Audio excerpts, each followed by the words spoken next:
My name is Woody Woodward.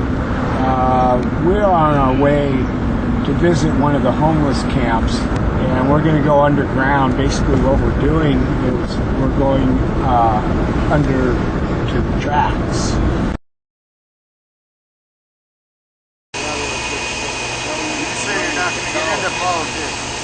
Woody, come on, what's up, man?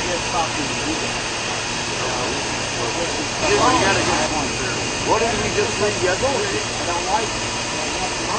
Well, you know what? I can't blame, personally, I can't blame society for what I'm doing. No. This is Darren Odom. And all you have to do is think about Bewitched. My name is Red, and here I am. David Michael Larson, 10/11/66. Birthday, by the way. You guys aren't cops, are you? When did you come to Santa Barbara? Well, I lost my father and quit my job. And I went up to British Columbia and I decided to hitchhike down the coast. Well, if you've ever been on the coast in the middle of winter, it rains a lot and it's cold. And I got to Santa Barbara and the sun was shining. You're weekend. And I walked across this bridge and Dave over here and another guy were sitting here and they says, "Hey man, come on down here and have a beer." And I've been here ever since. Well, my name's Red, and my father was a long-distance truck driver, and I was able, when I was younger, to go on a couple trips with my father, and I had that white line fever since. So I've been traveling around the country since I was 16, and I ended up in Santa Barbara to see my friend Dave here. He's my brother, and that's how I ended up in Santa Barbara. And I love this man, and I love the people in Santa Barbara, and that's how I ended up here. And I keep coming back, but my home base is Tucson, Arizona. Well, what was the question again? How did you get to Santa Barbara? Got drunk one night. I took a Greyhound bus all the way from Pensacola, Florida to here just because I heard Santa Barbara's a cool town. And I got into Santa Barbara, I didn't know anybody in town. But the people are really cool, they're really nice, and it's just, I've been here for on and off for 7 years. I left $1 million house to come back out to Santa Barbara and live on the streets, and that's the gospel truth. I was born with wanderlust. I used to know this old man named Ernie Arnstead. He used to drive me all over the country when I was a little kid, and I'm like, man, there's more than just Fargo, North Dakota, where I was born. I gotta see it all, dude. I've seen a lot. I haven't seen it all yet, but I'm gonna before I die, man. I guarantee you that. Yep. Everything I want to see, I'm gonna see it. You're right. Well, when I wake up in the morning, the first thing I do is light up a cigarette. And then I drink a beer, and I usually have about 2 hours quiet time. I listen to talk radio on AM radio, and then I go up here and I fly a sign, and through the grace of God and the kindness of people, I make enough money to take care of my needs. And it's just kind of repetitious. I'm the older guy of us. I'm 50 years old. Grandpa. Yeah, I'm called Grandpa. Pops. And it's getting old for me. And that's the truth. It's getting old for me because my physical body is... I'm not 20 years old anymore. But I make it day by day. You know what? Every day I run across somebody that makes me smile or makes me laugh, because there's good people no matter where you go.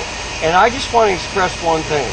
Not all homeless people are mugs and thieves and all. Just some of us are just going through life best we can. And we are not, I don't steal, I don't rob, I don't sell kids drugs, but I spread love as much as I can to everybody. And people spread love to me, which makes the world go round for me. And that's all, you know, that's my day, you know. My daily routine, same fucking thing. Shut up, who's asking you? Well, you wake up and drink a beer, and then you go to the store and you drink another beer. Then you go to the store and you drink another beer. And then you get like $3 for something to eat, and then you take a nap, and then you wake up and drink another beer, and another beer. And I probably shouldn't be saying this, but it's true. People hand me $1 and say, go get a beer, and I go, I'll race you to the liquor store, you got a car and I don't.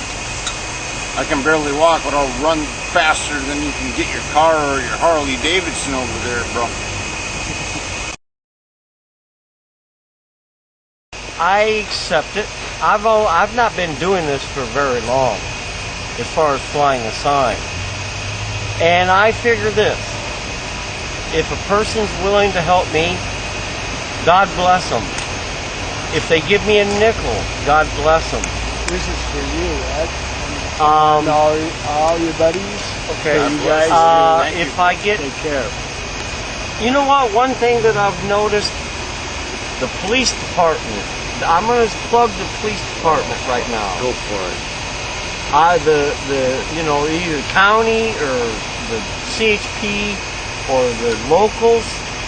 The police are pretty cool. Sometimes. And for me, my personal experience, but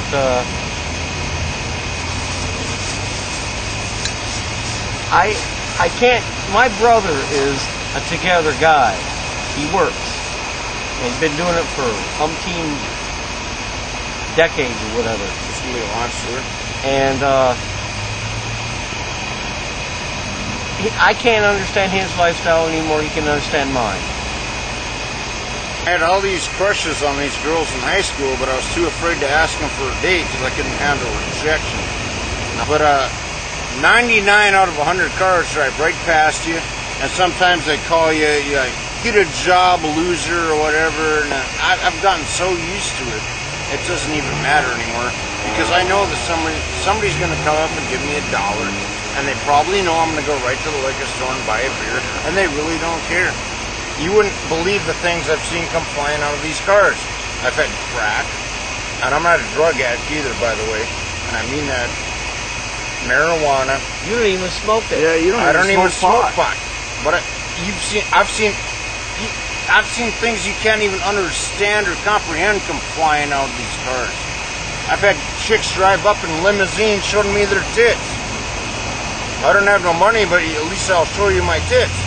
I'm like, cool, whatever. It works. Yeah, I don't care, but I've had people throw me $30 rocks of crack out of the windows in L.A. I mean, big old rocks, as big as my thumbnail. I was like, I don't even really smoke crack, you know. I've tried it once or twice, but it doesn't do nothing for me. It's just a never-ending adventure, bro. Against the law these days. If you want opinions on how the police treat you, there's this stupid that comes up here on the ramp in a white Camaro. No, really, I'm gonna say it. In a white Camaro, and he's threatened to take me out in the desert and leave me to die.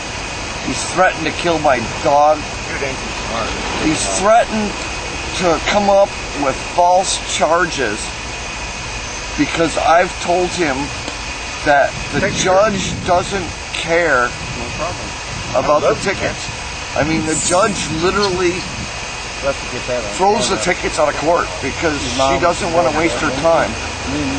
And this one particular cop has come up with just all kinds. And I even filed a complaint against him. Because you can't tell me you're going to take me out and kill me. You know, you can't do that. For it. It's a constant cat and mouse game, and unfortunately, I'm the mouse, not the cat. and I gotta constantly avoid these people just to stay alive. I'm trying to eat. I smoke my cigarettes. I have a few beers, you know. But they're the cat and I'm the mouse. And, you know, I've been thrown in jail for it before. And I get in front of the judge and he throws it right out of court. And it's a waste of taxpayers' time. It's a waste of taxpayers' money because they're supporting me either way. I don't care if they give me money or they throw me in jail. The taxpayers are still paying for it. And last time I was in jail, just about a week ago, I was sleeping on the floor with 7 other people because it was so overcrowded with bullshit like this, harassing people like us. I got a ticket for sleeping in public. I'm under a bridge and there's nobody down there. Illegal camping is actually what it's called. I mean, give me a break.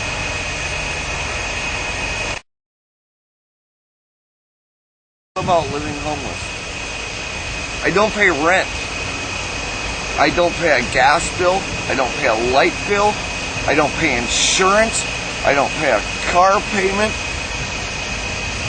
I wake up and I do whatever I want. Now, regardless, I might live on $10 a day that I get by public donations. But there's an old saying that things that you own end up owning you.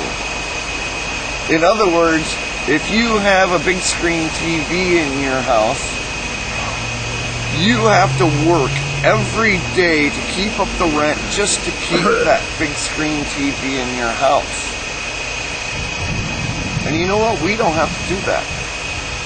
If any of us want to get up and stick our thumb out and go 10,000 miles away, we can do that.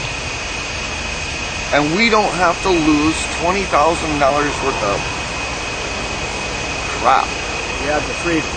Yeah, we have what is the ultimate freedom. You guys don't have freedom. You have to support what is in your apartment. You have to support your apartment. Yeah. We don't. Me, as far as day to day, as far as being homeless, I just want somebody to know that it's not all bowl of cherries out here. No People shit. think that we live like, you know, we're making all this money and we're living like kings. You know what?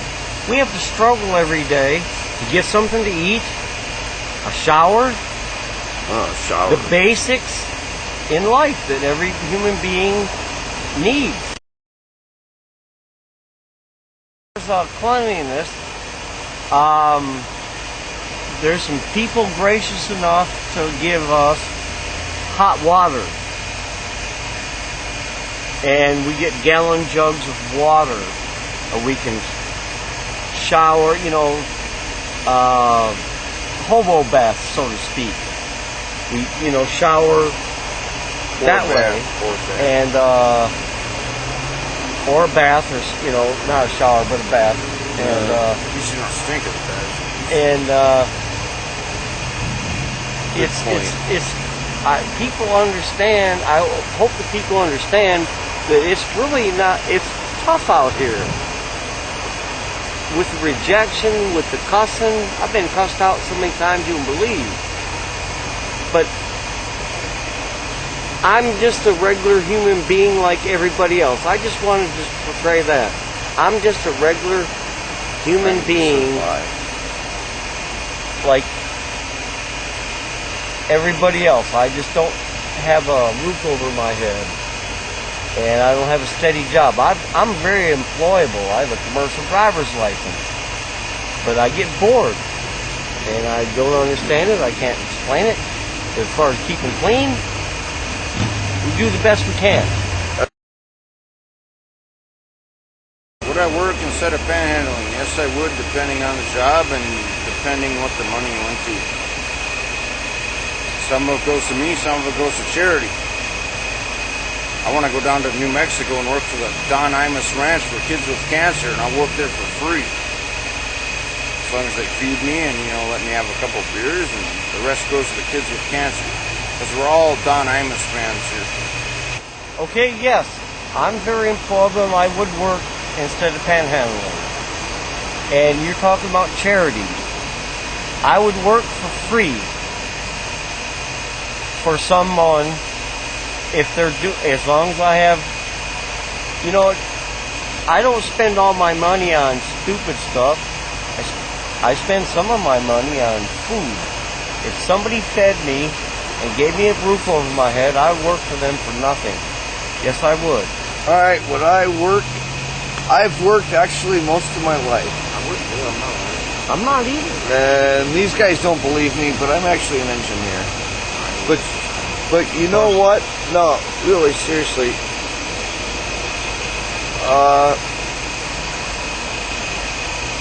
I can't do it anymore. You know, I just like I can't hold a screwdriver. And I tried for 2 years fighting with Social Security to try to get disability. And you go for 3 months and you get your first denial. You go for 6 months, you get your second denial. You go for 9 months, you get your third denial. And then you go before a judge, which is paid by Social Security to say no. And all that time you are eating out of dumpsters and trying to like get cigarette butts out of ashtrays. And like, I found out that you can like hold a piece of cardboard up here, and people will give you a couple bucks, and you can make it on your own. But if you ask me if I would like to work for my living, you bet your ass I would like to work for my living. Does my family know where I am? Well, about 2 months ago, something like, what was it, 2 months? Something like that. I was laying down underneath this bridge, sleeping at about, I don't know, probably 10 o'clock in the morning. And I had Dave come and shake me on the shoulder, and Dave is over there, and say, hey man, you gotta see this. And I woke up, you know, kind of like, Get to the chase. and he's like, your sister's down here. And I'm like, what? He says, yeah, your sister's here. Well, two of my sisters flew all the way from Chicago to come down under this bridge and make sure I was all right. Dave has had, what, aunts and uncles and mothers and fathers come down under this bridge to check on him. Does my family know where I'm at? Yes. I have a mother and a brother left. I have both my younger brothers are dead. I just lost my sister recently. My father died in '87, and my mother is in a care home in Tucson, Arizona. And sometimes she knows who I am and sometimes she doesn't. You know? I didn't grow up in a Leave It to Beaver home. I grew up in the 60s and 50s and 60s. But you know what?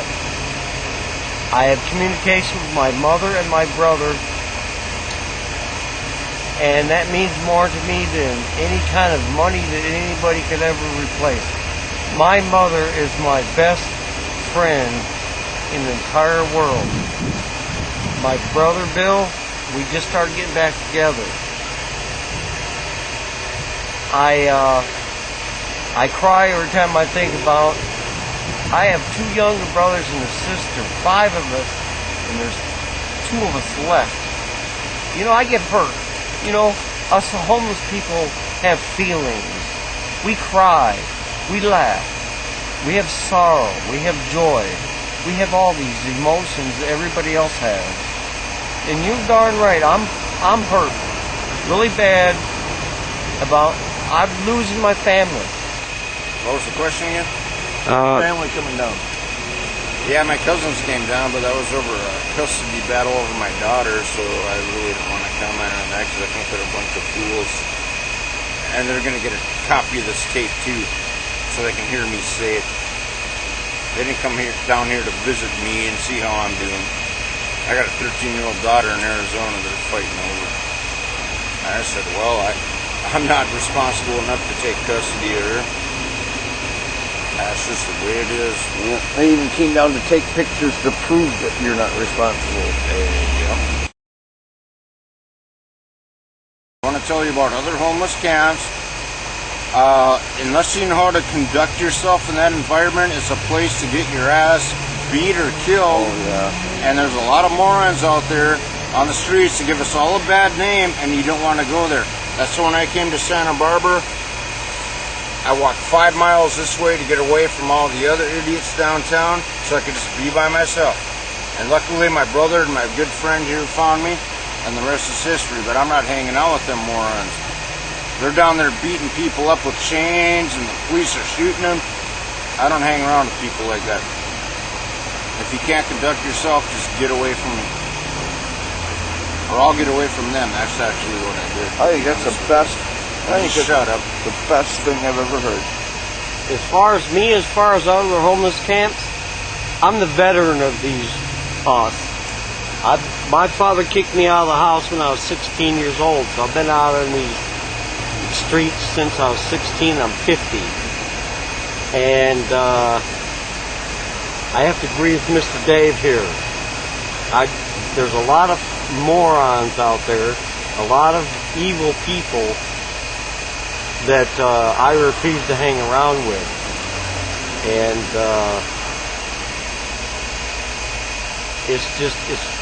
they give guys like me and Dave and Darren a bad name, and I don't like it.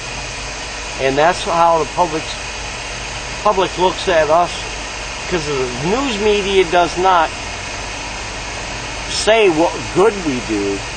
We've helped people out around here before. We've done security for this liquor store up here. You know, that doesn't get published. We've helped people out. That doesn't get published. I have one thing I want to say. And you know, Wait your turn. Well, I know. It just blows me away that I'm an ex-con. I want to tell your viewers right now, I'm an ex-con. And last felony I was convicted of was 1986. I don't do nothing illegal except fly a sign. Maybe drink under this bridge. But not all of us are bad people. I just want the public to know that not all of us are bad people. We're not scary people. Not all of us. Some of them scare me.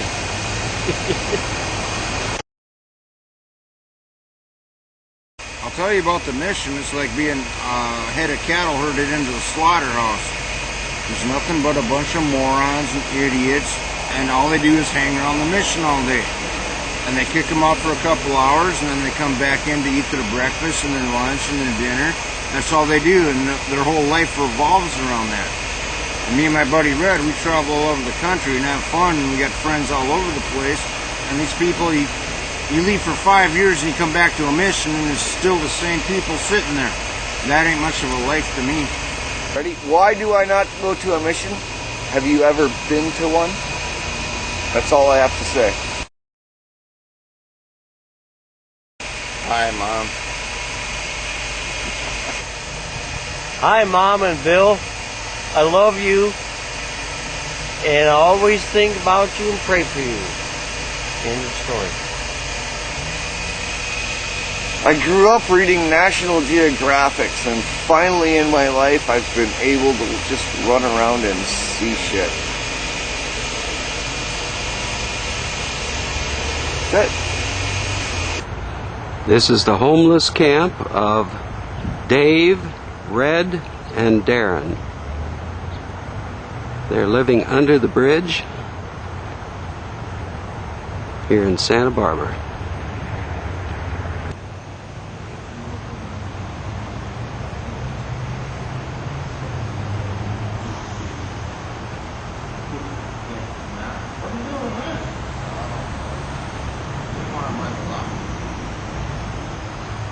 Brother, you're more than welcome down here, bro. Get the fuck out of here. So this is home. This is our house. This is our casa, ladies and gentlemen. Look, I got him in a headlock. This is not a hug, this is a headlock. That's wrong, Len. He's trying to be sexual about this. These guys are just nuts.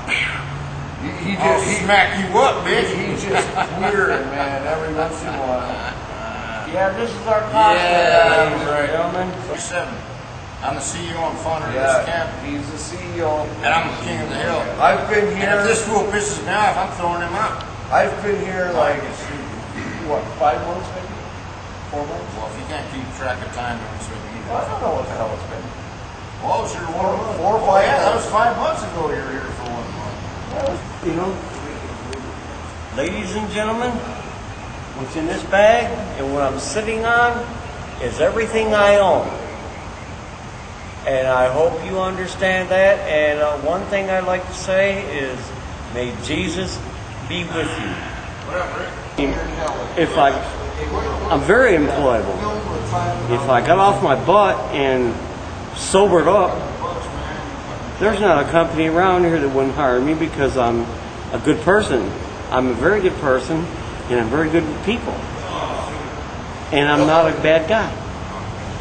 And hopefully I just want to just express to people that see this is we're not all bad people. Please pray that we're not all bad people. Some people just get down on their luck sometimes. And I've lost 3 family members in the last not very long. And I just said, heck with it.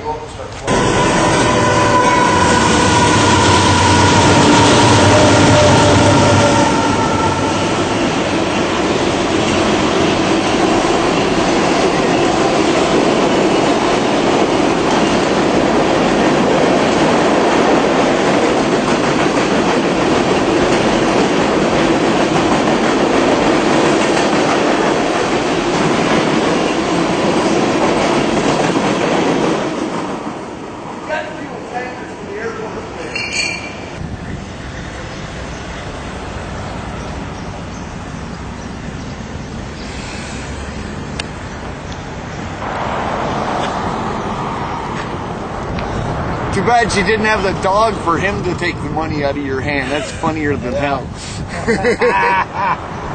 Okay, John. Thanks a lot, man. Yeah.